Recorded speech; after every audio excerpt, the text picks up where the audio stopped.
Krishna, everyone. Welcome to yet another special episode of Pariprashna, where we are trying to dive deep into the timeless wisdom of Bhagavad Gita. Today, we are turning our focus to chapter number 4, which is titled Jnana Yoga or Transcendental Knowledge. Chapter 4 is a profound exploration of the origin, the transmission, and the significance of spiritual knowledge. I really hope that you have already watched the previous 3 episodes of Pariprashna. If you haven't done that, kindly check out the playlist link that I have provided in the description below. So please join me as I continue to inquire from His Grace Kamalochan Prabhu. So Hare Krishna Prabhu, please accept my humble obeisances. All glories to Srila Prabhupada.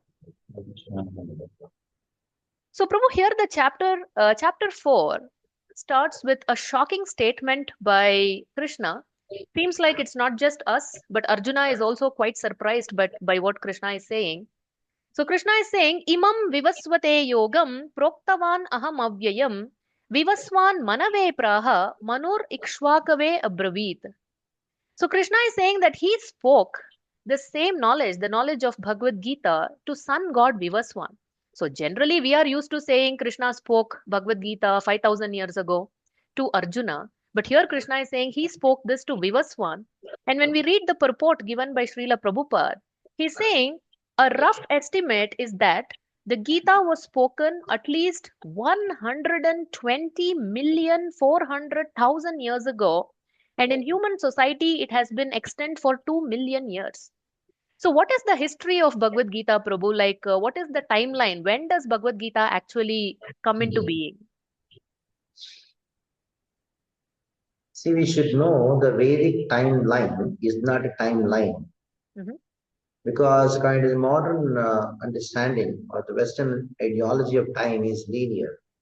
So that is why it's called a timeline. So there's a beginning, there's an end, or there's some part of the time where it begins and ends. So you can calculate. But the Vedic understanding is not timeline, but the time circle. So the science of time, according to the Vedic system, is circular.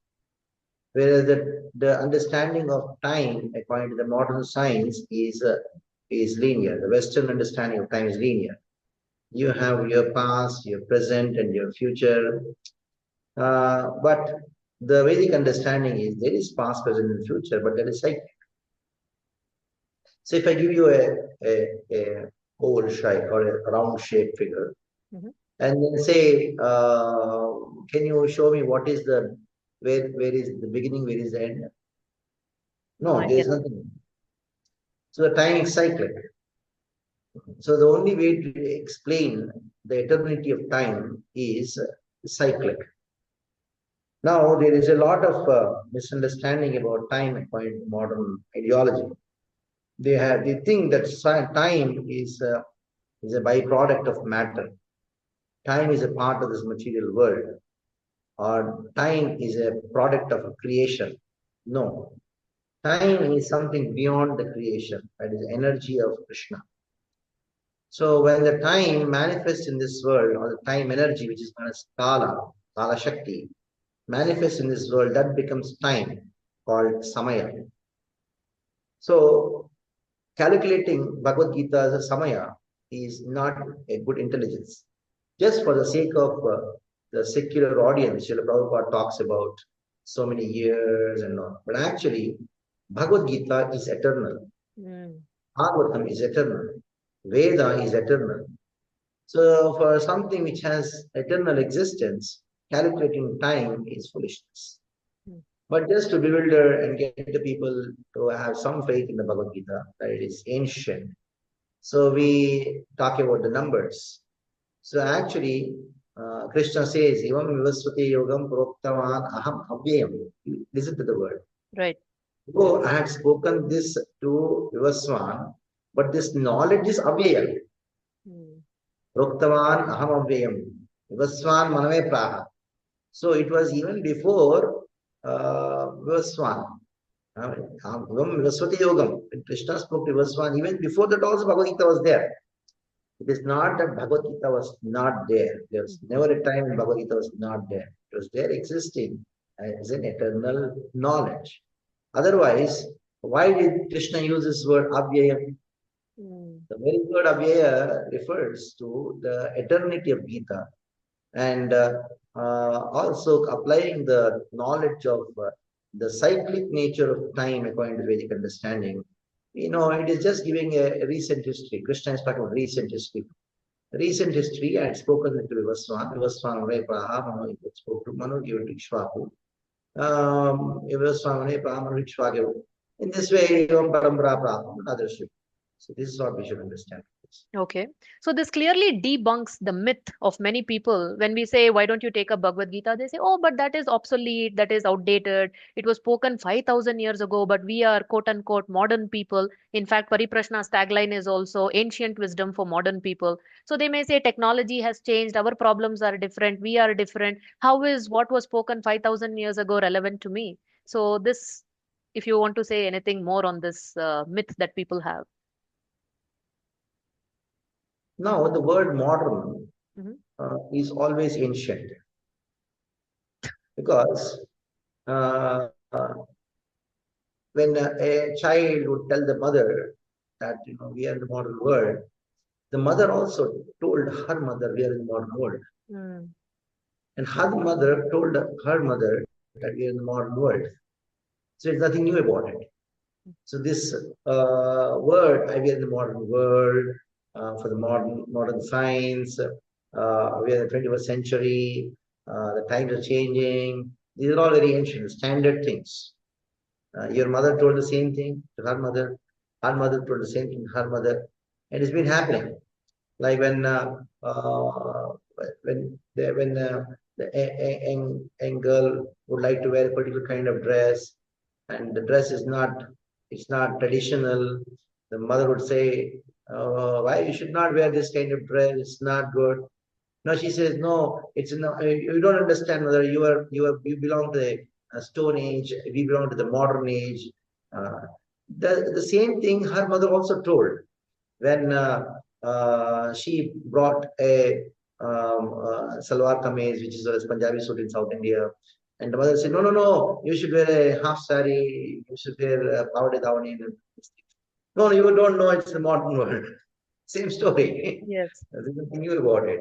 So this so-called, I am modern, I am new, this 21st century, it's actually old only. There's nothing new about it. Okay. So Bhagavad Gita is eternally relevant and universally relevant. Yes. Okay. Okay. Prabhu, in your previous explanation, you highlighted the word avyayam. This is imperishable signs. In the very next shloka, Krishna is saying, Sakale neha mahata yogo nashtaf parantapa. Yogo nashta. He said this imperishable science has become lost. So how can imperishable science be lost? It got lost in the human society. That is, even Rajarshi Vidyu, in the line of the Rajarshi Parampara, that got lost. So, losing something that doesn't mean it doesn't exist. It is not available. It is not available for a particular period of time for a particular kind of audience. So, in that way, you should understand the knowledge is eternal. So, knowledge is eternal. That means it is applicable for all time, place, and circumstance. So that is what you should understand by the word eternity. That's what you should understand. Okay. Is it accurate to say that one understanding of quote unquote lost could be the import, the essence of Bhagavad Gita was lost? Maybe it was misinterpreted. Misinterpretations were existing. That is also right from time immemorial. Mhm. As much as knowledge is eternal, ignorance is also eternal in this world. So when the creation was happened at that time, knowledge was also there. And the shadow of the knowledge, that is ignorance, is also there. So ignorance is also there. Knowledge is also there. So when it is said it is lost, means it was not available for the kings. Remember, Rajarashayo Vidursakalena Maha. The Guru Parambara always existed. Sometimes it becomes very powerful, sometimes it becomes weak. But the Rajarashi Parampara, sometimes it becomes it is lost because the kings means the ward. Sometimes the king would not have a son to take care. Some dynasty is missing. So for that reason, the Rajarashi Parampara will be having some sometimes they are not existing. But the Guru Parampara always exists. It is eternally existing. Okay. So should the knowledge of Bhagavad Gita be received only in Guru Parampara? Yes. It should be only in Guru Parampara. It has to be received in Guru Parampara. Nowhere else. Like the example is given that of a mango, which is on top of the tree, and you are sitting on the ground. How do you receive the mango? If you throw a stone and the mango falls down, then it will be distorted. If you want to get a pure mango, then you have to receive it from a person who is sitting on the branch, and he gives the mango to the person sitting on the lower branch, and this way you receive the mango. This is how the Guru Parampara. So it is not just information. See, information can be transferred from one computer to the other computer through a pen drive, through email. So when you say knowledge, knowledge is received by service. Though you may have all the information in a book, and you store that information in a computer, that doesn't mean the computer has knowledge. But whereas when you hear it from a proper source, not only just hear from a proper source, you are served the proper source. That information will be transformed into knowledge. So these days, the methodology of preserving knowledge is in the archives. But what they're preserving is not knowledge. What they're preserving is information. But in the Vedic system, the preservation was not information. The preservation was knowledge. Because it was transferred from one conscious source to other conscious source, conscious person to other conscious person, so that it is actually a transfer of knowledge. So by having a pen drive with all the Puranas and all the Vedic literatures in it, and you put it in the computer, what you transfer is information. But when I read the things on the screen and assimilate it, what is being transferred from the screen or the computer to my consciousness is actually knowledge. So this is the difference between storage of information and storage and transfer of knowledge. And transfer of knowledge doesn't happen just by hearing and getting some notes, taking the notes. It happens hearing with humility and with service. That is why the word in this chapter is very interesting verse which is going to come. Tad vidhi pranipatena pariprashnena sevaya. The very word pariprashna means inquiry. And not only just inquire, how do you inquire? Inquire with humility. And sevaya. And that inquiry, which gives you a kind of information that can be transformed into knowledge only when you serve. So this can happen only in the Guru Parampara. It cannot happen just by reading one book or one shloka. Okay, I read the translation. I got a dictionary. I know the meaning. It doesn't work like that. Okay.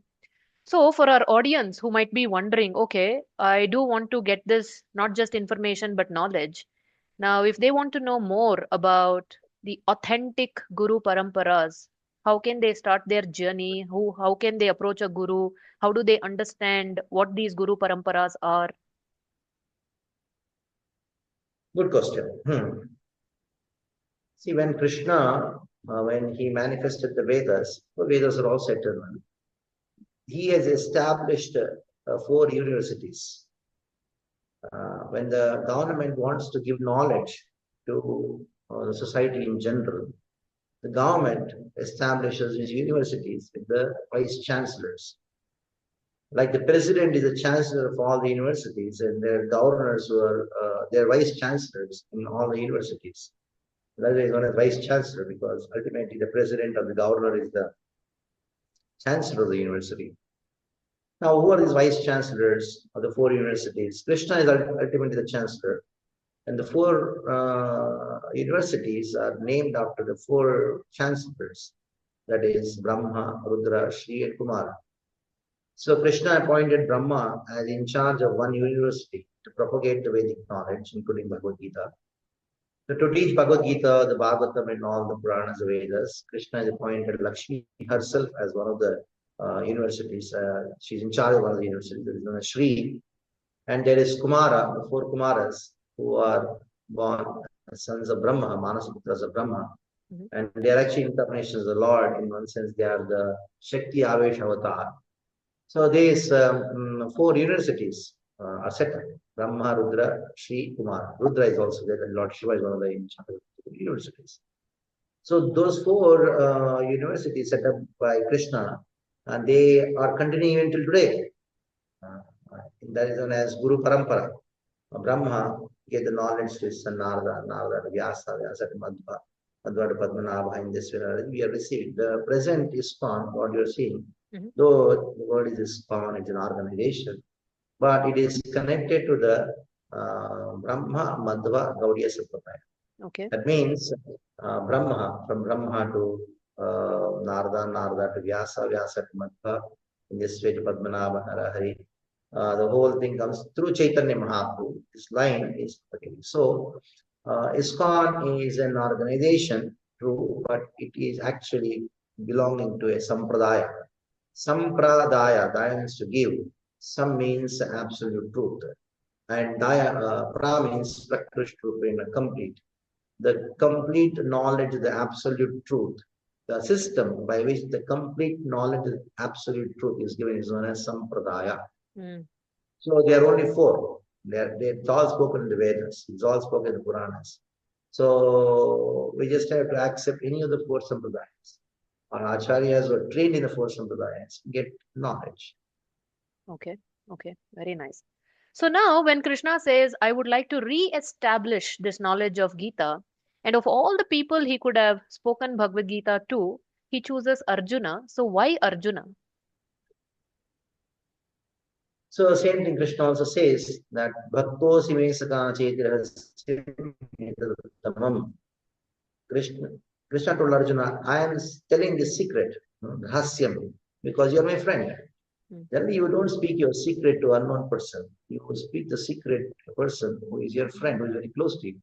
So until unless you become a friend of Krishna, become a devotee of Krishna, we cannot understand Bhagavad Gita.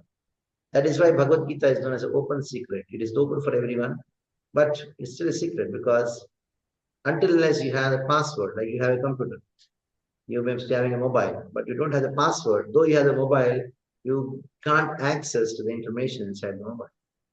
The same way, though you have the Bhagavad Gita with you, you have the book, but you can access that only through a password. It's a simple password. The simple is become a devotee. That's all. That's the password.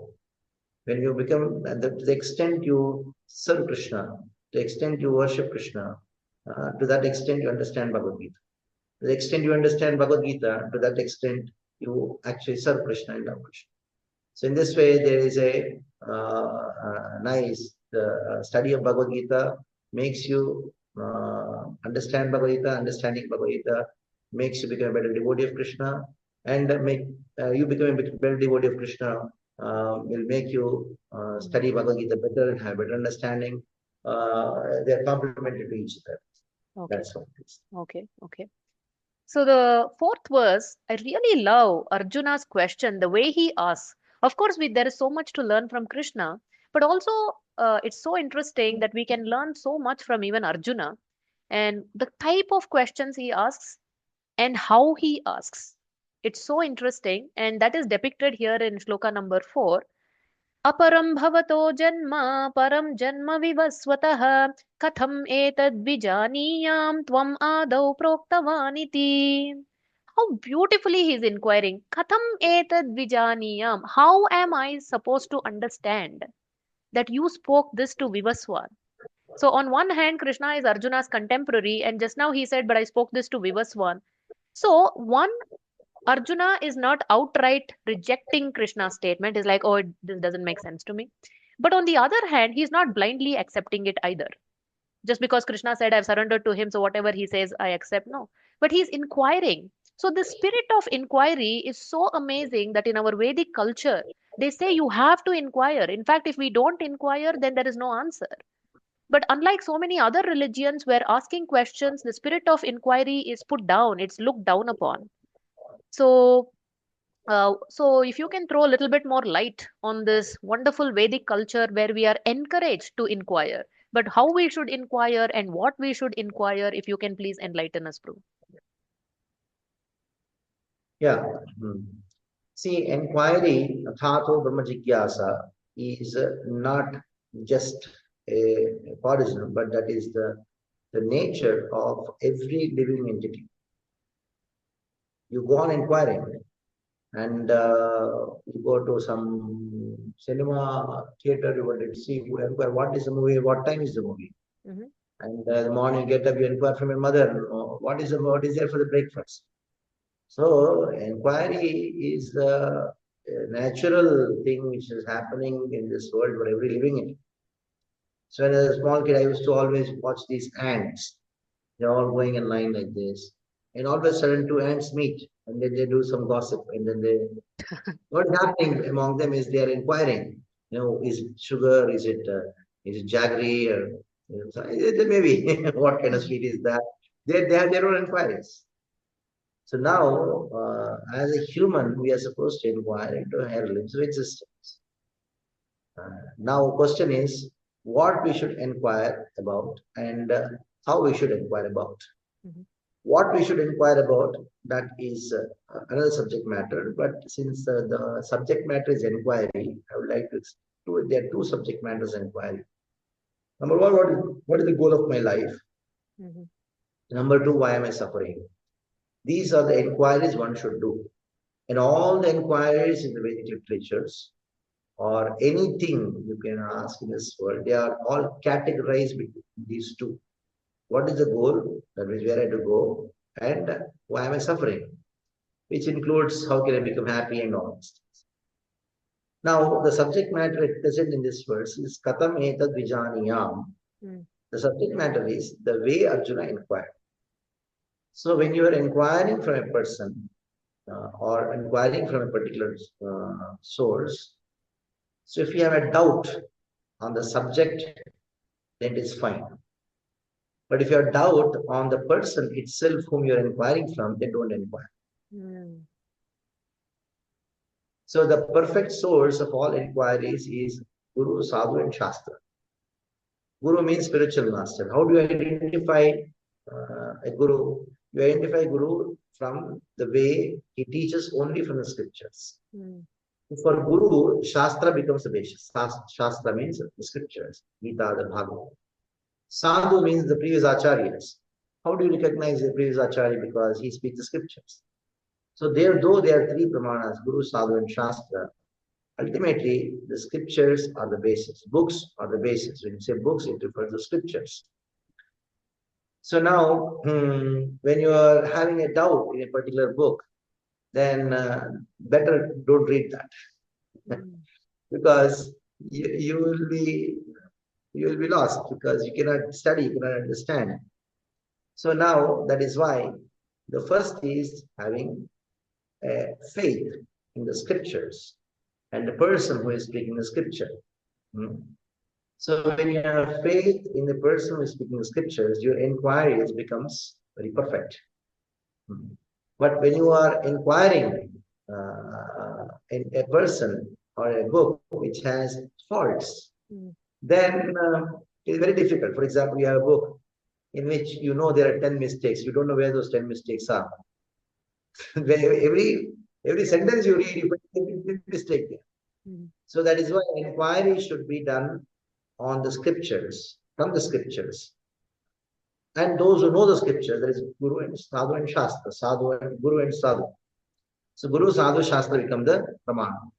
But now Arjuna, Krishna is the Guru. He is God as well as he is Guru. He is the spiritual master. Now Arjuna is inquiring, having complete faith in Krishna. But why is he inquiring if he has complete faith in Krishna? Because he has problem in his own understanding. His doubt is not in Krishna, whether Krishna spoke proper, right or wrong. His doubt is in his capacity. I have not understood properly. So can you please explain me the subject more elaborately? The doubt was on the subject, not on the authority. Okay. The scriptures are the absolute truth. And Guru, he speaks from scriptures, that is absolute truth. So Arjuna, when he inquired, he said, Katametad Vijaniyam. I know, Krishna, what you have spoken is truth.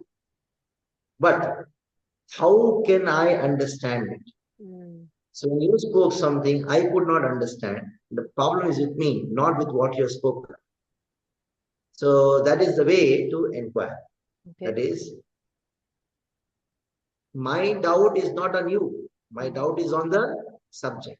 So I want to hear from you with more elaboration. Please elaborate on this subject so that I can understand better. That's beautiful. Very nice. Okay. Moving on, I want to focus on perhaps one of the most famous verses from Bhagavad Gita. Yada yada hi dharmasya glanir bharata abhyutthanam dharmasya tadatmanam srujamyaham. So here Krishna is saying, whenever and wherever there is a decline in religious practice, O descendant of Bharata, and a predominant rise of irreligion, at that time I descend myself.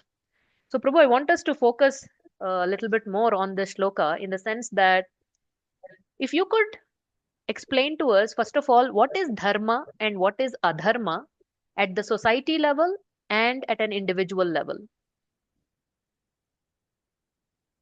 It is very simple. Krishna in the 16th chapter he talks about it. He says,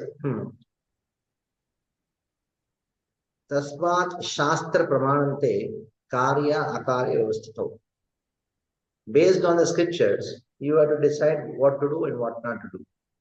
Tasmat Shastra Pramanante Karya Akarya Vyavastito. Now, how do you say that driving your vehicle on this lane is against law? Driving in this lane in this way is according to law. Because there is a law book. There are traffic rules and regulations. So based on that, you decide that whether something is lawful, something is unlawful. So when you say dharma, it is actually law. Dharma is not some sentiment. It's a law. There's a law book. Now, if you are following dharma, means you are following the rules set by Krishna in the Bhagavad Gita, then you are practicing dharma. If you are not, then it is adharma. Now you say, what is wrong if I don't know my law book? So what is wrong if you don't know the traffic rules and regulations? You'll meet with an accident, or your vehicle will be seized, or you'll be put in jail. As simple as that. Why I should know the constitution of the country? I can do whatever I want. No, you'll be put in jail if you don't follow the law of the country. The same way, there is a law, a natural law for every human, because countries are made by man, and the people, set of people decide what to do and what not to do out of the country. But the very human is not created by anyone, any human. It is created by Krishna. So how to live a human life, how to live a life for the humans, has been decided by Krishna. So he has given the scriptures for that, so that we follow it. And following Bhagavad Gita is dharma. And if you don't follow Bhagavad Gita, it is adharma. As simple as that. So you may say, how can you say that? If I don't read Bhagavad Gita, do you think I am doing adharma? Yes. So ignorance is not an excuse? Ignorance is not an excuse. The very fact that somebody wants to give an excuse itself is ignorance. Isn't it? It may be out of ignorance, maybe out of knowledge, out of anything. The excuse itself is ignorance. Because you think by following dharma, you are doing some upakar to somebody else. No. By following dharma, you are benefiting yourself. Like by following the traffic rules, you are benefiting yourself. It is for your good, your life. If you don't follow the traffic rules, suppose a traffic rule says you cannot drive over 80 kilometers an hour. You may say, why I should? Who are they to tell me how fast I should drive my vehicle? It's my vehicle. I will pay the road tax. And you go by 120 kilometers an hour. Then you meet with an accident, or there's a bump and then your car flies away. So then you cry for it. So why that rule is mentioned? That rule is mentioned for your benefit. It is for my benefit, the rules are there. It is not for to please someone. It is not some crazy person who made those rules. No, even though he may be crazy, but still he made those rules for your benefit. So Dharma is for my benefit. Like for example, a husband, wife. These are certain duties meant for the wife, certain duties meant for the husband. Why? Because when she follows those duties, the rules, and it is benefiting her. When the husband follows the code of conduct of being a husband, it is benefiting him. So the Dharma or the Shastras are for my ultimate benefit. So perception which has been created among people is that Dharma is for your subjugation. That was created by the British. That is, some Brahmins, they wrote some books so that they can subdue the other communities, and then take advantage of them. So you don't have to follow, just be free. Oh, Papa, don't preach to me. I want to do whatever comes to my mind. So these things are the approach of the Western ideology to corrupt people, so that they become a prey for some other people. So other people, they want to exploit. So as long as you follow Dharma, you're protected. So they cannot do anything. So once you are free from the bondage of Dharma, they can exploit you. Dharma is for protection. Dharma rakshati rachita. You practice Dharma, Dharma will protect you. Okay. So why people are saying don't follow this thing? Because they want to exploit you, because you're protected. Now you decide whether you want to be practicing Dharma for your benefit and for your protection, or you want to give it up and then become an object of exploitation by others. So now Krishna is saying yada yada hi. That means whenever and wherever there is glani in dharma and abhyutanam, increase in adharma, then I will come. Now this is very subjective, isn't it, Prabhu? Who gets to determine when dharma has gone down enough and adharma has gone up enough that Krishna has to come? Because somebody may say, oh, the whole world is war-ridden, so many things are happening, so much corruption, this, that, so much suffering. Why is Krishna not coming now? But who gets to determine when Krishna will come? Good question.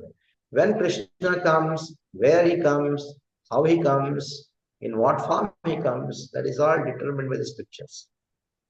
Already, even 5,000 years back, Bhagavatam was written. It talks about appearance of Buddha, who appeared around 2,500 years back.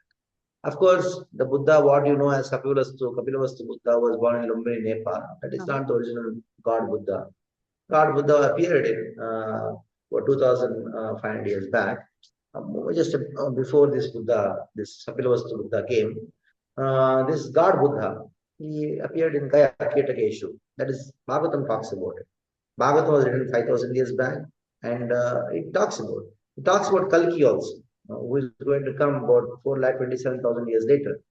So that Kalki is being described, that is Sambala Brahma, his father, mother, they are being described. And now Chaitanya Mahaprabhu's appearance is also described in the Bhagavatam and India scriptures. So scriptures become the basis of deciding when and where Krishna appears. Okay. Of course, Krishna is not bound by the scriptures. The major incarnations, forms are described, but he is free to appear anywhere and everywhere. And it may not be even recorded in the scriptures what we had present, because Prahlad says, Dashavatare, Dashavatare, you appear in different forms in different places. I don't know. So it's Lord's forms are unlimited, incarnations are unlimited. You cannot restrict him by this. So both has to be considered. Okay. Number two, when you talk about why Krishna is not appearing now in the age of Kali, when the Dharma is increasing so much. So the same question was asked by one of the devotees to Srila Prabhupada.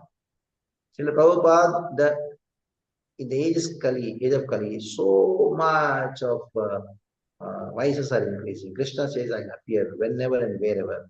You find wherever and every time, whenever you go and wherever you go, there is adharma increasing. Why Krishna is not appearing? And Srila Prabhupada made a very bold statement. He said, why? He is appearing. So they were shocked. Where is Krishna appearing now? Then Srila Prabhupada said that wherever I open a temple, wherever an ISKCON temple is open, Krishna appears there in the temple. Jai. They were shocked.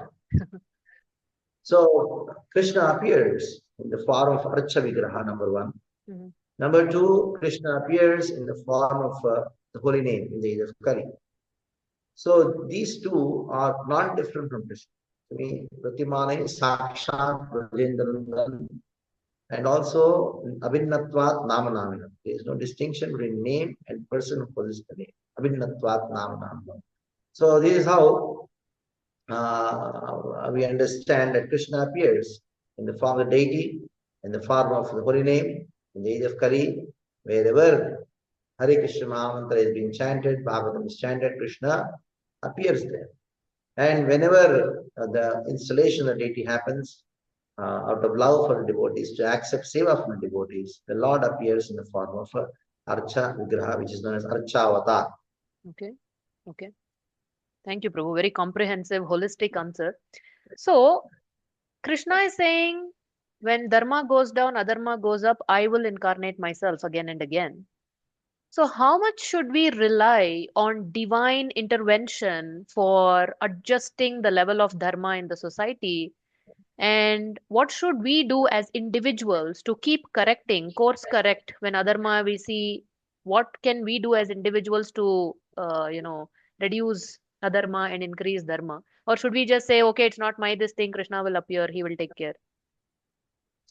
Yeah, ultimately to establish Dharma is Krishna's duty, because he told, Yada yada dharmasya, jnanit bharata, abhyuthana dharmasya, tada atmanam srijamyaham. But at the same time, we should know, Jiva Swarupo Krishna Nityadas. The Krishna also says in Bhagavad Gita that Mamaiva Amsha, we are all Amshas of Krishna. And as Amsha of Krishna, we are supposed to serve Krishna. And the best service what you can do to Krishna is to help him in his mission. Mission of Krishna is to establish Dharma. So you help him. You just cannot do. But what you can do is you can help. Okay. How do you help Krishna? By helping those commanders of Krishna who are establishing this Dharma, who are known as Acharyas. So we just help. It is not that I go and then give a class on Bhagavad Gita, that I am establishing Dharma by doing so. No, I am practicing my Dharma of serving my Acharya. My Acharya is doing his Dharma, serving Krishna. So in this way, I am protecting Dharma by practicing Dharma. So when you practice, you protect. Not only protect yourself, protect others. How protect others? Through the service you render by protecting Dharma as an instrument in the hand of your Acharya. So it is not that you are preaching Krishna Consciousness. Of course, we should not use the word preaching. Preaching is like a very, is an English term which is used by the Christians more. That somehow brainwash them, preach. He's doing something, so I have to convert him. So this is called preaching. So better use the word establishing Dharma by propagation of Bhagavad Gita, the Bhagavatam. So become an instrument in the hand of your Acharya. So it is not that you do it, it is Krishna doing it through your Acharya and you are serving. So by serving, you are practicing the Dharma which you are supposed to do, that is to serve Krishna. At the same time, from the holistic point of view, you are also contributing by helping your Acharya in doing so. If you think that I am doing it, then it's a problem, because you cannot. It's not our, we don't have the power to do that. Right. We have the only power to do some seva. Establishing Dharma, though externally it may be seen like that, but actually we are doing seva to our Acharya, because Guru Ragya is Agya of Chaitanya Mahaprabhu, is Agya of the spiritual master, that you help in my mission, contribute. Individually, we don't think that we're qualified to establish Dharma. It is Krishna's work, and Acharya's work. Okay, okay. Prabhu, but it is inevitable, isn't it? Over a period of time, Dharma will go down and Adharma will rise, right? And then course correction should keep happening. Yeah, this the nature of this world is everything falls from top to bottom. Mm. So whether it is individual consciousness or in external world, naturally degradation is by default. Degradation is going to happen by default. You keep a nice on a tomato, after a few days it degrades. The same way, consciousness or dharma goes on degrading into towards adharma. So upgradation constantly happens. So you don't have to put a lot of efforts to bring up your child, grow your child. But destruction can happen just one minute is enough to destroy. So for construction, we have to make a building. It may take a couple of years, but one bomb is enough to destroy it. Right. So the character also, it will take a long time to establish them. But destruction, it's like happiness. So that's a constant struggle in this world. And we see it as an opportunity to serve Krishna. Degradation is an opportunity for us to serve more vigorously. One devotee, a few days back, was talking about how degraded things are. Janmashtami is happening. There's a multi-millionaire. He went and asked some donation for Janmashtami. He spent 1 hour and then talked about Dharma. And when it came to giving some charity to practice, to celebrate Janmashtami, he gave 501 rupees. Oh. He's having 900 crore rupees. He was so frustrated. He was expecting his sponsor the entire prasadam, but he just gave 500 rupees. So then I told, it is good that he gave 500 rupees. 2 reasons. One is that it is you got a habit of giving. There's some habit of giving. Yes. Number 2 is you have an opportunity and you had to struggle more to put up the festival. You have to go to at least 100 more people to get enough funds so that you can distribute food on the day of Prabhupada because that was his quota. If one person had given, then you would have come and then nicely slept in your house, put on the AC and you slept. Now you have the fire on the head, so you have more opportunity to serve. The more degradation, the more opportunity for us to help Krishna and serve Krishna. That is one of the ways of thinking. Not just positive thinking; it's actually truth. This is what happens. Krishna creates a situation where he makes devotees struggle and give more seva opportunities. Wow, what a perspective. Very nice. Prabhu, the very next shloka, so Krishna says, when I come, what does he do? He says, Paritranaya sadhunam vinashaya cha dushkritam dharma samsthapanarthaya sambhavami yuge yuge. Prabhu, the very first line when Krishna says, I protect my devotees, what is Krishna's definition of protection? Because we see almost all devotees, they are suffering. Pandava suffered, Kunti Maharani suffered, Draupadi suffered, Prahlad Maharaj suffered. Even in our own lives, we see that even we are also suffering. And Krishna makes a statement, I come to protect my devotees. Like, what is his definition of protection? So the definition of protection, what Krishna says, is very simple. He protects the devotion of his devotees. If you see in Bhagavatam, there is a story of Vrittasura and Indra. Vrittasura was killed by Indra, and Vrittasura went back to Godhead. He went to the spiritual world. So now, externally, you find that Krishna protected Indra. Of course, Indra is a devotee of Krishna. He protected Indra, and he did not protect Vrittasura. But if you see, Vrittasura is a far advanced devotee than Indra, because though he was born in Asura demonic family, his devotion was very high grade devotion, very high level devotion. Yeah. So, but he was not protected. So Krishna knows only to protect his devotees. But how he protects is according to his wish. So don't define the word protection to Krishna. And this is how you should protect. So Krishna knows only to protect. He'll protect in his own way. Sometimes he protects a devotee by getting him killed. Because your definition of protection is that I live, I should not fall sick, I should have good wealth.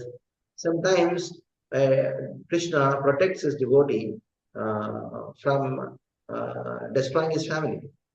Jeopardy. How can you say like that? Because he was so attached to the family. So he protected him from the family.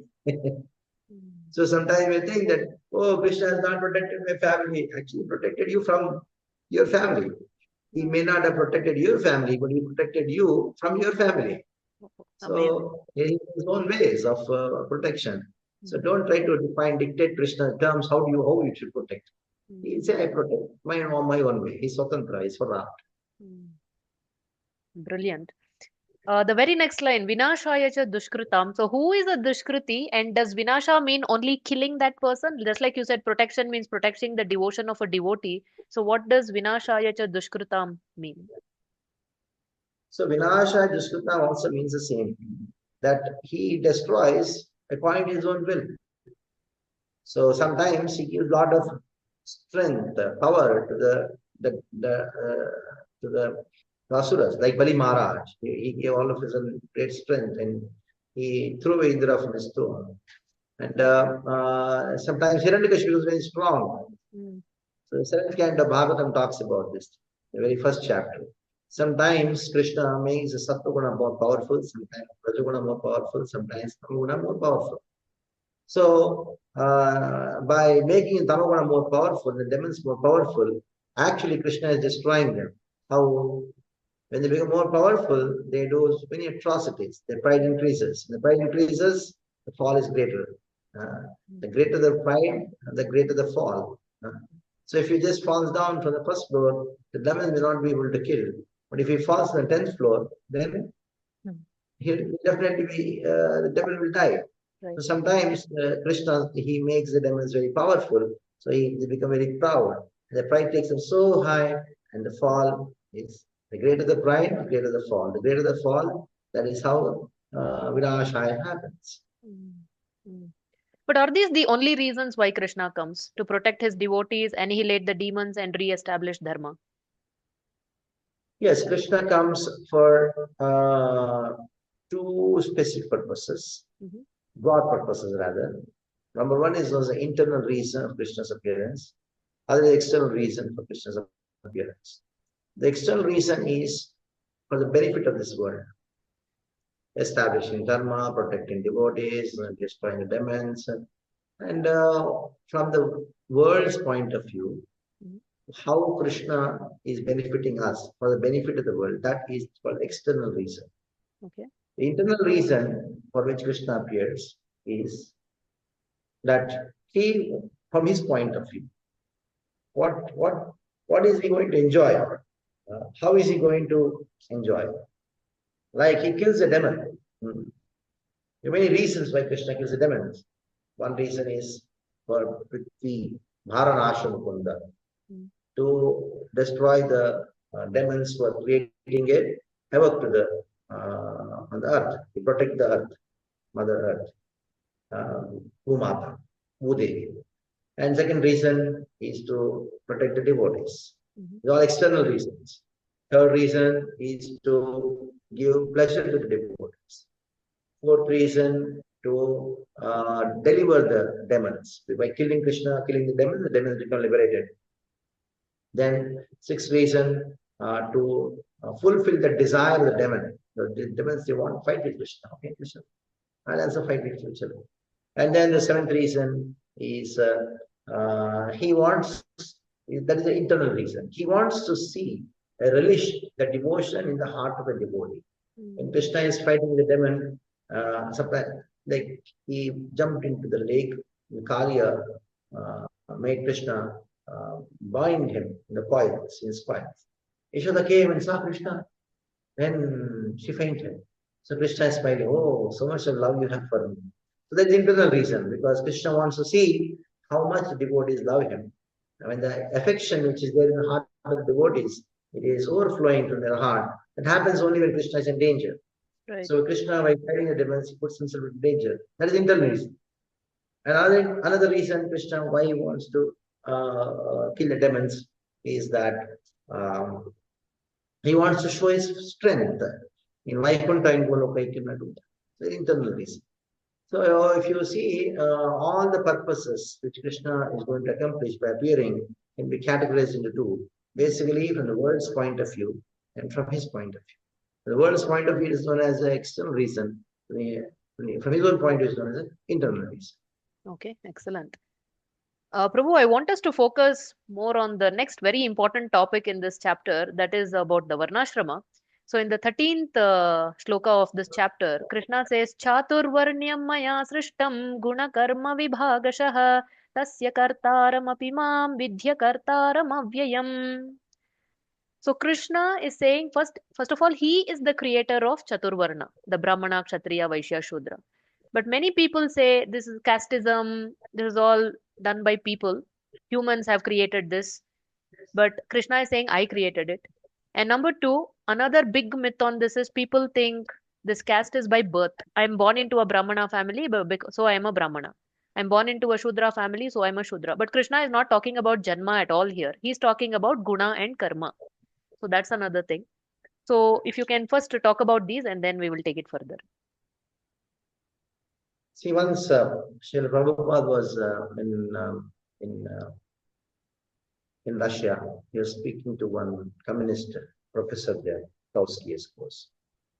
So then he was talking about, oh, in India, you have in the Vedic system, you have this Varnashrama, you have this caste system, which is very much dividing the society.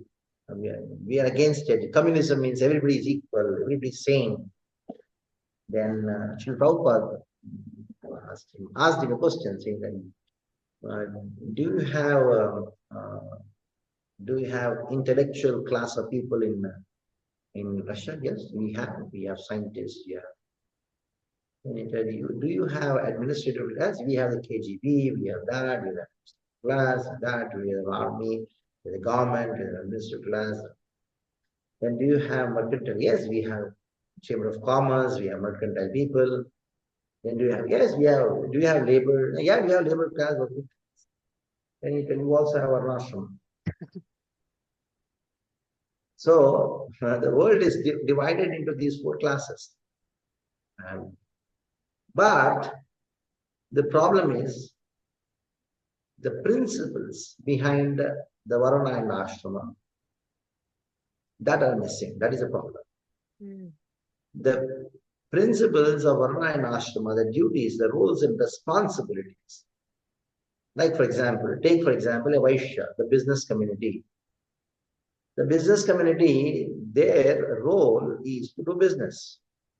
The responsibility is Krishi Goraksha. The responsibility is Goraksha. They have to make sure that enough money is there for religious purposes. So when the responsibility is forgotten, they only think of the roles and goals, then the Varnashrama is Avaidika. So this Avaidika Varnashrama going on.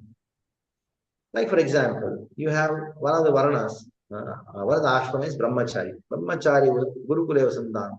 Brahmachari is meant to study and practice Brahmacharya, Guru Hitam, for the purpose of Guru.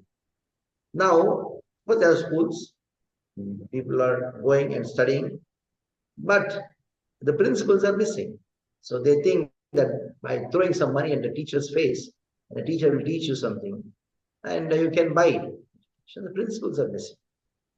So you cannot say Varnashrama is not there in the world. You go to any corner of the world, it is there. Even in the animal kingdom, you have Varnashrama. There are some animals who do intelligent design, do some work. They have this thing. So you can do that. Okay. Even the monkeys also have this. That is how the society functions. Varnashrama is a social setup. But when you give up the principles behind it, which are there in scriptures, then that becomes non-Vedic. Non-Vedic Varnashrama. So Krishna, when he said, I have created Varnashrama, he's saying that I have created not only the Varnashrama, the principles behind it. Okay. And the first principle behind Varnashrama is that you have to develop the qualities and accept responsibilities, which are based in the scriptures. Now, when you say guna karma vibhagasha, the way guna refers to what? Modes of nature, sattva, rajas, tama. And karma refers to not just your actions, but also it refers to the karma with which you are born. So, in the guna karma vibhagasha, birth is not totally rejected. Birth is one of the aspects. But that is not the only aspect. The problem is this. The problem is to consider birth as the only aspect. Okay. On deciding one's varna. So, as much as to reject birth as totally reject birth as defining the basis of varna, as much it is a crime. Same way, accepting birth as the only basis of deciding one's varna is also a crime. So it is one of the aspects, because guna karma refers to previous birth. But that is not the only criteria. Like, for example, somebody is born as the son of a doctor. Why? Why? There is some reason that he has some kind of inclination to be a doctor. But if he doesn't take advantage of it, then he doesn't study, he just squanders money. He is not called a doctor. Doctor's son doesn't become a doctor, but he has the more opportunity to become a doctor, more inclination to become a doctor. So, in the Vedic system, birth was one of the criteria because it's very natural, but now it cannot be criteria because the education system is not natural. So it is much more, it requires much more thought than just saying either right or left. There's a lot of thought behind this. It's a very complicated system called Varnashrama. Okay. Okay. So Prabhu, this may be the next few questions, maybe a little touchy-feely, this thing, but I'm really interested to know your answers, your insights from this. So, considering the women's position, now when Krishna says Chaturvarnyam Maya Srishtam, he didn't say this is only for men, this is for women also, isn't it? So, this is for everybody. So, now let's talk about two categories. One is within ISKCON, and the other is contemporary society outside of ISKCON. So, within ISKCON, generally, I may be very wrong, this is just my observation. Not everywhere, but sometimes it seems like within ISKCON, women are judged more for executing their ashrama responsibilities, and sometimes they're treated like as though they do not have varna based responsibility. Sometimes they're even judged if they do their varna activities. So there is some bias there. So we give more prominence for the ashrama responsibilities of a woman and not so much for the varna responsibilities. But in the outside society, it's the other way around. Women are encouraged, appreciated, applauded for contributing in the professional career sense, and not so much for being a good mother and raising good children, being a good homemaker. So either way, in one uh, within ISKCON, it is like you're highlighting or prioritizing more ashrama responsibilities and putting the varna in the background. And in the contemporary society, women are encouraged more on the varna front and not so much on the ashrama front. And I've seen that usually when women get to their 40s, like mid 40s or so, there is a sense of identity crisis and there is a sense of regret. Women who have prioritized ashrama and not so much on varna feel like, okay, now my children have grown up and now I don't have much and I have left my career behind. There is a sense of identity crisis. What do I do now? What is my identity? And on the other front, they feel like I left my motherly responsibilities, put my career front, and I didn't do a good job of raising my children, and I can't go back and correct that now. Either way, there is a lot of guilt and regret for women. So, see, the problem is when a woman thinks she's a woman, that is how the problem starts. When a woman thinks that she's a mother, all problems are solved. That is why the Vedic system it trains a girl to think that you are a mother. So we address even a small little girl as mother, not just to have a motherly outlook towards her, but also to train her that you are a mother. Implanted. So I come from, I know both Kannada and Telugu language. In my village, I was just a small, maybe 10 or 12-year-old at the time. I still remember my neighbors, maybe some distant relatives, her name was Sita. She was just 5-year-old. My grandfather was sitting on the chowkat, and my grandfather called her. So her name is Sita. You can just, Sita, come here. Sita, Itra. She can tell. But what he told was, it is not just a thought. It's part of culture. Amma, Sitamma, Talli, Itu Rama. Just see. In one sentence, he addressed her as Amma. Right. Then her name is Sita, but he told her Sitamma. Then he addressed again as Talli, again Amma. Itu Ra Amma, come here. So how many times he addressed his mother? Just 4 times. 5, he is 70. So why? What is the reason behind it? Because to tell her, as long as you think you are your mother, think you are a mother, even when you are just 5-year-old, even to consider that my elder brother, who is 10-year-old, is my son. That is the training, and that makes you happy. That makes you happy. As long as you think that I am the woman think I'm a woman, I'm a girl, I'm teenage, I'm that, in this, then you will have problems.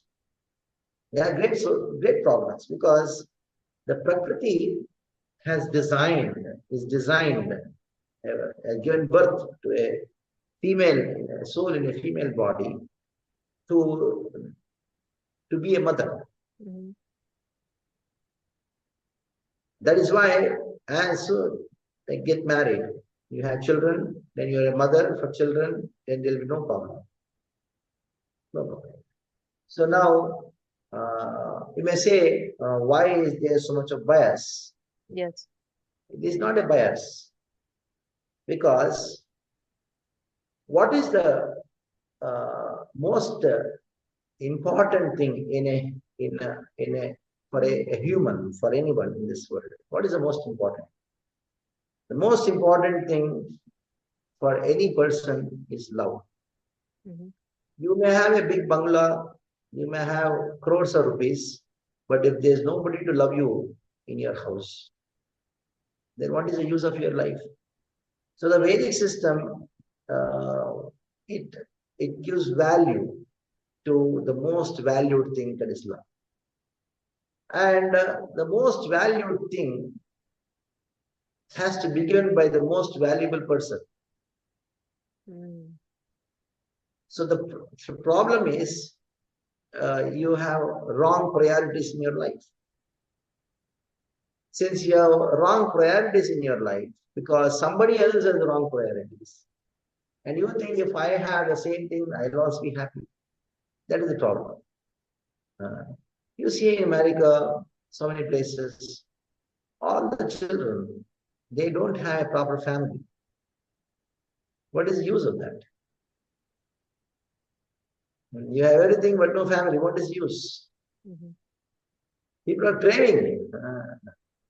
Somebody told me that most of the children, they are in some kind of government-run anathalaya, something like that. And then every day, a few men or women, they come, or parents, they come to adopt. And they try out for 3 months whether, okay, he can be our child or not. And after some time, they feel good, they keep, otherwise they get him back. Just imagine how much emotional disturbance the child is growing. And when the child grows in such an emotional disturbance, his heart becomes hard. And that's how all the terrorism, all the drugs, everything comes. That is what Krishna says in the Bhagavad Gita, first chapter. When adharma prevails, Right. Varna Sankara Jayate. Varna Sankara means destruction of motherhood. So that's most important because from ashrama comes Varna. Varna doesn't use ashrama. From ashrama comes Varna. So if you are making your ashrama perfect, Varna naturally, like if your mother is, if as a mother you're a very good mother and you nurture the child nicely, the child will become a good engineer, a doctor, or an administrative, isn't it? So the responsibility of ashrama is given to women. Definitely, that is a good perception. It doesn't mean they don't have varna; they have varna. But primary responsibility of the ashrama culture is that because the first ashrama, Brahmacharya ashrama, that is mostly before he joins the Guru Parara traditional system. To the age of 5 or 6, who is the Guru? It is said 70% of the learning what you do in the entire life is done between the age of 0 to 5. Right. 70%. So what else you want on this subject other than this? Yeah, so it's very unfortunate that in the current system, earlier if we saw even a simple weaver, first of all, he'll marry the woman also usually will come from that background only. Then when they have children also. So the woman did not have to leave home. She's helping the husband in doing the weaving. She's at the same time being a good mother also, taking care of the children. But now with the industrialization, the quote unquote feminism, so many different things. So the woman is having to choose between ashrama or varna. But earlier it was integrated. Draupadi, she was a kshatrani. She was doing raised 5 children also plus taking care. Brahmana's wife Brahmani, both she will take care. But now it's becoming choose one or the other. Okay, there is no answer to this, but I can Yes. just give a direction towards it. It may be very, very harsh statement. Don't take up job. If at all you want to earn money, there are other ways of doing so. This job system is a problem. Yes. I told one person who had a similar problem like this, you resign from your job, all your financial problems will be solved. That's very radical. Okay. You resign from your job, all your financial problems will be solved. And after 5 years, that lady sends me a message saying that thank you for that. Because she quit the job and had her own business. And she's earning a lot, the same time having a happy family. Something called cloud kitchen, I don't know what exactly. I asked what is a cloud kitchen. I don't know what exactly it is. It's a new thing. They're happy. So job is a problem. Prabhupada said, at least be a Vaishya, have your own. The British, they destroyed the small scale industries, startups, and then wanted to centralize by making corporate thing and then control your life. They control what you eat, what you sleep, when you sleep, everything. Whom you get married, they control everything. The corporate system, that is demoniac. So what is the thing is you have your own business. Your own consultancy. You have your time, your life, it's your time. Right. Don't sell it.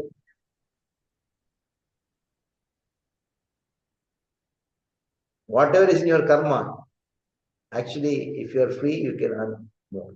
There are many ways of doing so. Yes, yes. No, I can relate to this. That is why our Modi ji is saying startup, startup, startup. He doesn't talk about job. Yes. And other people talk about what? Job, job, job. No, just do startups. He may fail 10 times, but 11th time become successful, no problem. Yes. I think a big hindrance for this is the current education system. They're just producing Shudras. So, yes. So, Prabhu, Srila Prabhupada said 50% of my work is not completed. He said next major project that Prabhupada wanted to take up was Varnashrama establishing. So let us say Prabhupada's dream comes true through his army of disciples, devotees coming together and making this happen. Let's fast forward the time. Now it's 2024, let's say 26 years, let's say it's 2050, and Prabhupada's dream has come a reality. So, what does the society look like where there is Vaidi Varnashrama, where everybody is aligned, they're doing as per their nature? So, can you paint a picture of the society for us? You will have plenty of cows, Desi cows grazing in the fields. Mm. When you find that, that means Varnashrama is alive. Mm. Contemplate on that, then you will get everything. Okay. Okay. Without that, no Varnashrama. Mm. Now, okay, go a step forward. You may Mhm. say, how is it so? Mhm. See, for the society to run, you require economy, you require money. So the basic economy is based on cow and cow products. When you have the cows grazing the field, giving enough manure, and they giving a lot of cotton, and all the clothes what we wear are from the cotton or the silk. Mhm. So then there's the economy. India was the richest country around the world because it was exporting cotton and silk.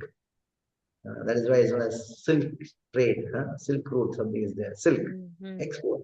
70% of the world trade was from India. So, Varnashrama can only happen when there is cow-based economy.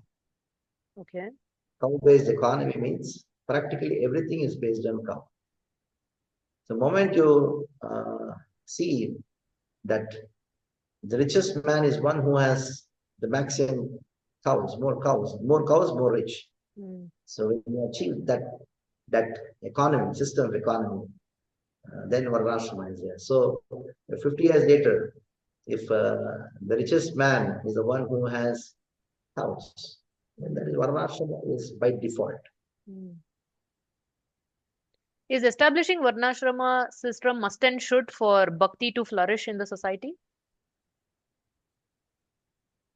It is not must and should, Mm-hmm. but it is the most favorable thing. Okay. So bhakti is independent of Varnashrama. Mm. So you can practice bhakti, your bhakti without having Varnashrama, but it is not, other culture is not favorable. Mm. When something is not favorable, naturally it is difficult. Mm. So you have two ways. One is the natural way, there is a difficult way. Mm. So if you want to accept the difficult way, how many would accept the path of difficult? Mm. Okay. Okay. Very nice, Prabhu. Good discussion. So next is karma. Although the previous chapter was karma yoga, I don't think we really discussed so much about karma. So here Krishna is saying Gahana Karmano Gatihi. This concept of karma is quite intricate, complex to understand. And he's talking about three terms here. There is karma, there is vikarma, and akarma. So what are these three, karma, vikarma, and akarma, and what makes it so complicated? It is complicated. Karmana, Ghana, Viduhu, Karmana, Gati. It is because karma cannot be perceived. You cannot see why something is happening to somebody. It cannot be perceived. Why people have different natures, two different people have different natures, very difficult to perceive.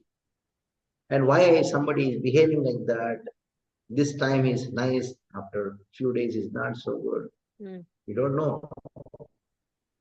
So the concept of karma means the past karma is very difficult to understand because our actions are based on the past karma.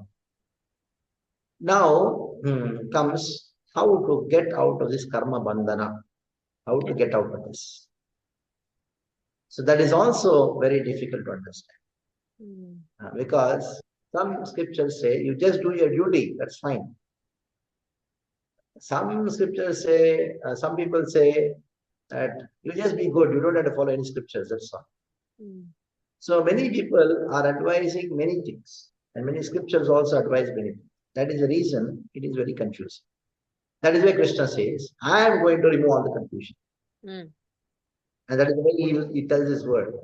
It is very difficult to understand what is this thing. Now listen to what I am saying. I am going to simplify it. How is he going to simplify? How Krishna is going to simplify? In the 5th chapter, he is going to simplify more nicely. But in the 4th chapter, he gives a very simple. Okay. He says that action leads to knowledge. That is jnane parismapyate.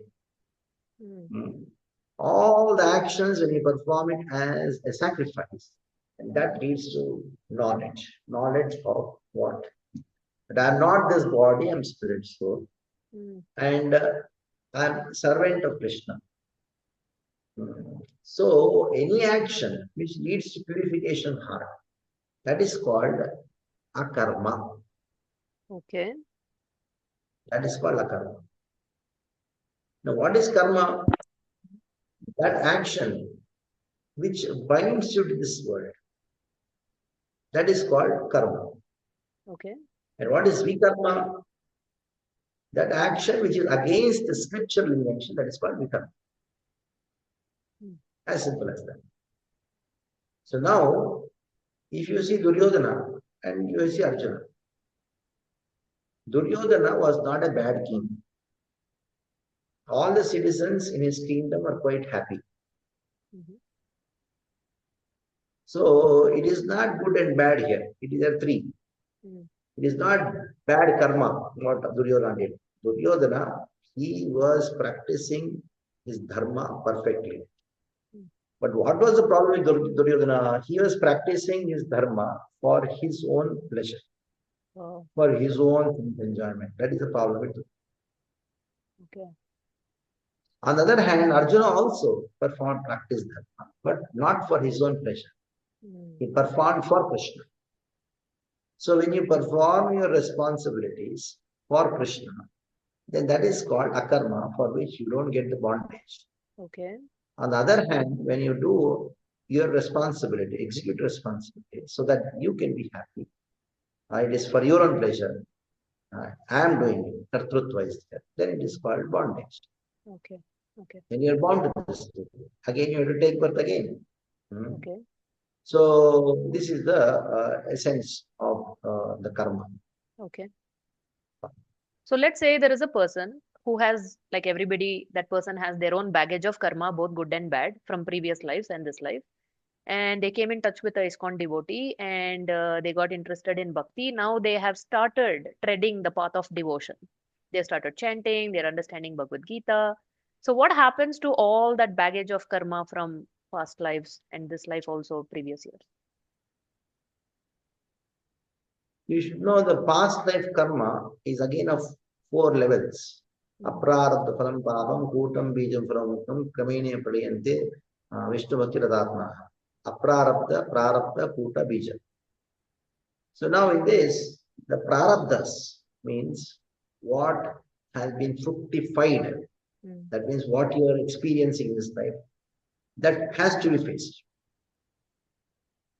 The moment you start practice of bhakti, then 2 things happen. Okay. One is the aprarabdha, bija, kuta, bija, that will gradually nullify. Okay. And the prarabdha, what is there in the Janma Kundali, that will also affect you. That affect you. That will also come in your life, but will not affect you. To the intensity with which you practice bhakti, pure bhakti, the prarabdhas, even though they come, will not affect you. Like rains are coming and you are walking. One person is drenched in the rainwater. Other person is there. He has not got wet. What is the reason? That person who has not got wet, he has got an umbrella in his hand. That umbrella is Krishna Bhakti. That is a Krishna Bhakti Ratatmanaha Kramene Baliyante Vishnu Bhakti Ratatmana. So the prarabdhas don't affect. At the same time, because it's practicing devotional service, aprarabdha, kuta, bija. But there are some technical terms. Understand the karmas which you accrue by doing some work. Those karmas will not be there. But what has already been fructified in the previous life, that will not affect you. So these two things will happen. Okay. Not being affected by prarabdha and aprarabdha bhuta bija. That is what you are, what makes you take birth again. That will not be there. So both things will happen simultaneously. If you're, it all depends on the intensity of your. But if you attain prema bhakti, even that prarabdhas becomes zero, but still they exist only because we have this body. Without prarabdha, body cannot exist. So that state is known as jivan mukta. Okay. Okay. So how true is this? I don't have the scriptural reference for this, but I've heard people say at the time of initiation, the guru will take away all your karma, aprarabdha karma. So is this true as based on the scriptures? See, guru is not a dustbin where you dump all your karma or bad karma. So one devotee told the same thing. A person told, see, my initiations happened, my Guruji has taken all my karma. So which karma has he taken, bad or good?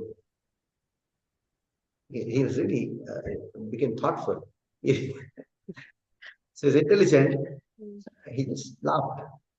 He cannot say he has taken all my good karma because he loses all his good karma. Yeah.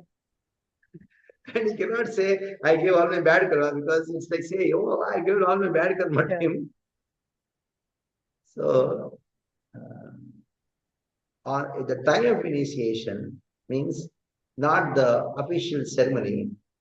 The time of initiation means when you surrender wholeheartedly, 100%. Sarvatmana ya sharanam sharanam. Dikshakare sishyakare atma samarpan. 100% surrender. I don't know how many of them do these days, but the scripture says so. So it is not just a stamp, rubber stamp initiation. Sarvatma sharanam sharanam or Diksha Kale Sishyakare Atma Samarpan. When Atma Samarpan happens, 100%. Then Te Kale Krishna Kare Atma Saman. At the time, Krishna considered that devotee as his own. At the time, Guru become very merciful and then make sure that karmas, that prarabdha karmas, which are detrimental and affecting his bhakti, he takes depending on the power what he has. Okay. Okay. What is the role of astrology, Prabhu, in karma? Does it just predict karma or can it alter karma also?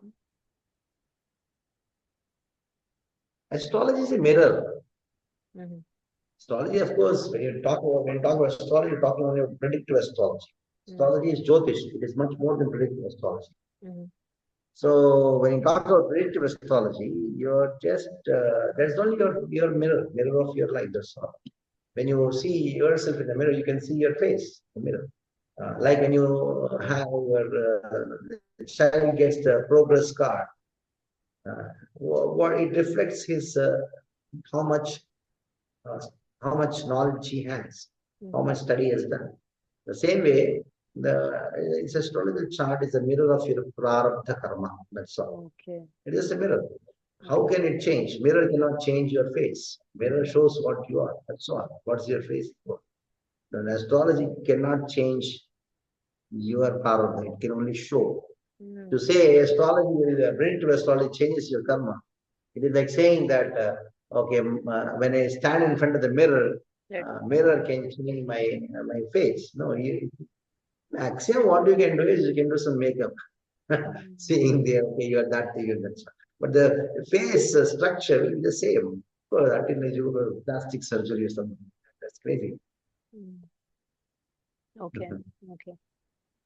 So, Prabhu, in a major section of this chapter also is that Krishna expands our thinking in terms of there are so many different types of yajna, because usually yajna means we think there are priests sitting and they're doing swaha, swaha, there is fire.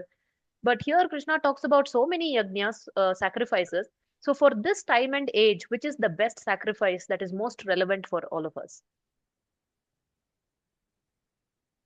When you say sacrifice, you should know what is the meaning of sacrifice. Sacrifice means actually not sacrifice. To know or to give something, offer something to Krishna which belongs to him, and by mistake you thought it belongs to me. Oh, so profound. It is not some great favor you are doing to Krishna when you sacrifice. Right. Actually, it's a prayer to Krishna to get me out of ignorance. And I am in ignorance. I think this article belongs to me. But I just cannot give it up. So I'll use some part of it to it so that I get purified. Because to get those things, I've done so much of sin, number one. And when I got it, I thought that this belongs to me. And is another sin, greater sin. Okay. So to purify these two kinds of sins, the sin which is accrued by earning that or getting that or possessing that, number one. The sin which is more greater, that is a thing that this belongs to me, this house belongs to me, my wife is my child, my this thing, my bed, my mobile, is my, mera. This is actually bigger sin. So Lord, actually everything belongs to you and I think it is mine. And I just cannot give it up totally today and think that it's yours. But I'll start doing something. So that one day this idiotic mind will understand that Kesha Vashamidam Sarvam Yat Kinchit.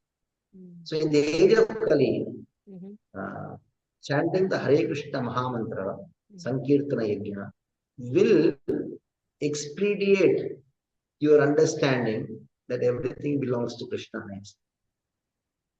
Will expedite this understanding. Not that somebody told me, oh, I'm chanting Hare Krishna Mahamantra, so I don't do any charity, I don't do any yajna. No. The purpose of you doing the yajna and the charity, yajna, dana, tapa, karma, will reach its perfection quickly by chanting the Hare Krishna Mahamantra. And of course, at the end, you will get something more than just the result of the sacrifice. It is purification, that is Krishna Prema. So both purification of heart, at the same time, attaining Krishna Prema happens by chanting Hare Krishna. That is the best idea. Amazing. Wonderful explanation. So, Prabhu, I was going to spend some time on Tadviddi Pranipatena, this important verse, but I think you have already talked quite a bit about this earlier when you were explaining the first and second shloka. So, I think we can skip that. And in the fag end of this chapter, Krishna is glorifying spiritual knowledge. He's telling it's so great. He's giving some wonderful analogies. And then finally, in the last shloka, that is 42nd verse of this chapter, Krishna is telling Arjuna, Tasmad Ajnana Sambhutam Hritstam Jnanasinatmanah Chitvainam Samshayam Yogam Atishtotishtha Bharata.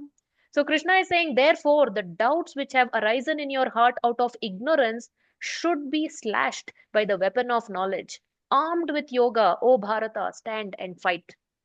So this knowledge, the weapon of knowledge, what Krishna is talking about, so this is spiritual knowledge. So earlier you told me when talking about activities, I think in the first episode, there is nothing called spiritual, material. What matters is your consciousness and all that. But that was in terms of action. But here clearly there seems to be a distinction between spiritual knowledge and material knowledge. So if there is a distinction, then what is it, Prabhu? See, material knowledge means the how to use matter in Krishna's service. That is called material knowledge. Like you are using computer. How to use a computer in Krishna's service? That is called material knowledge. Now, spiritual knowledge means when you're using this material knowledge in Krishna's service, you get some realization. What is the realization? The beauty of Krishna, the opulence of Krishna, directly. That is called spiritual knowledge. So now, just to have knowledge of computer is not called material knowledge. Okay. How to use the knowledge of computers in Krishna's service, that is material knowledge. Oh. That is called Kala. Otherwise,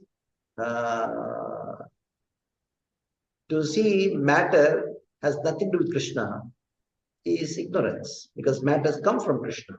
Matter belongs to Krishna. Material knowledge comes from Krishna. Material knowledge belongs to Krishna. So you have to engage matter and knowledge of matter in service of Krishna. And that gives you what? Spiritual. An experience, the sweetness of Krishna. That is called spiritual. Okay. So realization. That is called Jnana. Okay. Sorry, Prabhu, I think I interrupted you. You can continue. No, fine. So in today's education system, including me, we were neither taught material knowledge, we are neither taught spiritual knowledge. So what are we being taught? So there are three, if I want to categorize, Vidya, Avidya, and Durvidya. So we got Durvidya. Vidya means spiritual knowledge. Vidya means spiritual knowledge. Avidya means material knowledge. And Durvidya means the degree is what you got. Oh God. Better late than never. Okay. At least now we are realizing. So this is the weapon of spiritual knowledge with which Krishna is telling, slash all your doubts that has arisen from ignorance. Yeah. Very nice. Wonderful. Great, Prabhu. Wonderful discussion. So, Prabhu, I will let you go, but before that, quick round of Brahmastra. So, Prabhu, the theme for today is going to be through you. We want to get a slight glimpse into what does life as a monk living in the ashram look like. So, today's most of the questions are going to be from that angle, if you're ready for that. So, first question coming your way. Do monks celebrate birthdays or other personal milestones in any special way? Yeah, we celebrate birthdays of Krishna or Acharyas very nicely. Okay. But not our so-called birthdays. Yeah. You asked about which birthday. So that's what you asked about my birthday. Yes. Yeah. Yeah, when in the ashram, the junior devotees or those join to encourage them to just get some this thing. But actually, it's not encouraged. But Okay. we used to encourage somebody. Okay. What time do you usually wake up? Huh? What time do you usually wake up? What time do you usually wake up? 4 o'clock. Okay. What is the first thing you do after waking up? Chant the pranam mantras of all acharyas. Oh, okay. Describe Mangalacharan. Okay. Describe to us your morning routine. Wake up at 4 o'clock, rush to Mangalarti, sometimes late because of late night or something. Then attend Mangalarti, chant rounds in the temple. Try to get as many rounds as possible till 7 o'clock. As 7 many to means 8. how many? Yeah. 7 to 8. Okay. Prepare for the class because every day I got class. 8 to 9 Bhagavatam class. That's the morning class. Okay. Very nice morning routine. Then after that, what are the different types of services devotees engage in? The unlimited services. So according to one's liking and nature, they are allowed to serve. They can choose their seva. Okay. Especially in our ashram, we let it free. You want to do whatever you want to do, but do something. Okay. Most important in the ashram is to study. After your sadhana, study nicely. That is the most important thing. Okay. What is the most challenging service that you have done so far?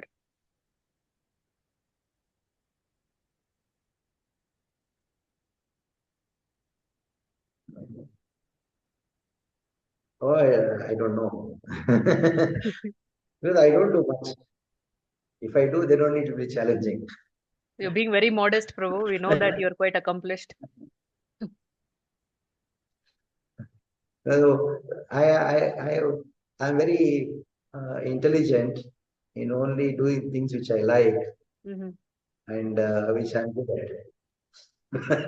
That's one of the reasons I don't find anything much challenging. Okay. When something challenging comes, and the moment you feel that it's challenging, that means it is not your forte. Even though it is challenging, if you're happy with that, that means it is your forte. Okay. Okay. Very nice.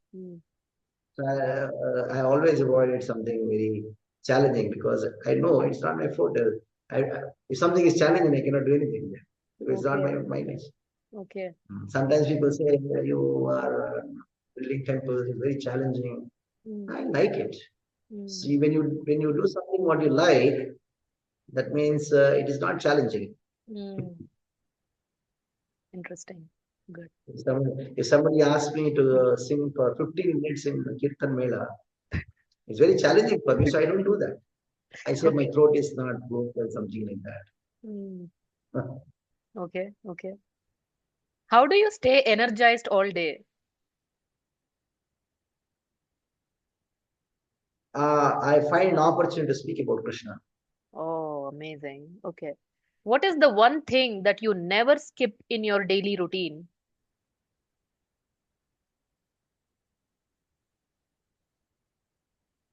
Uh,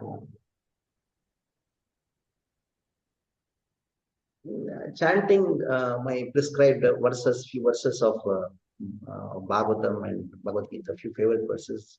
Okay. Even though I'm not well, I do that. Okay. Okay. Okay. If you could take a break from your services just for one day, how would you spend your day?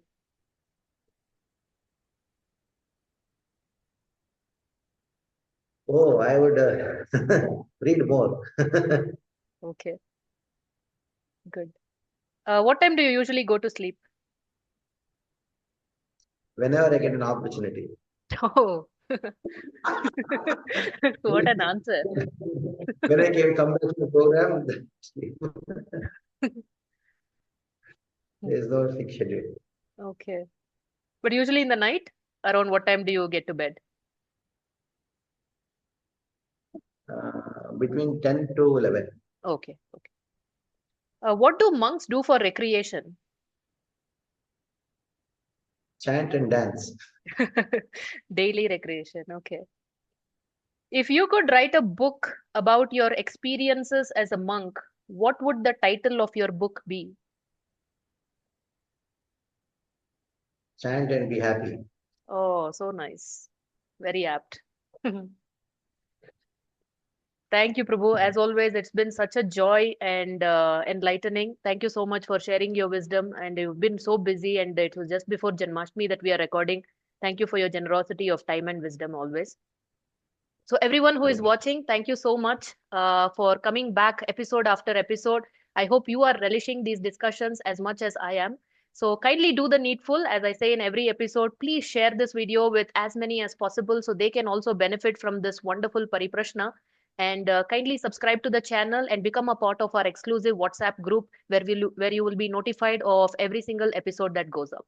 So thank you very much. We'll catch you in the next episode. Until then, as always, stay inquisitive and stay Krishna conscious. Hare Krishna.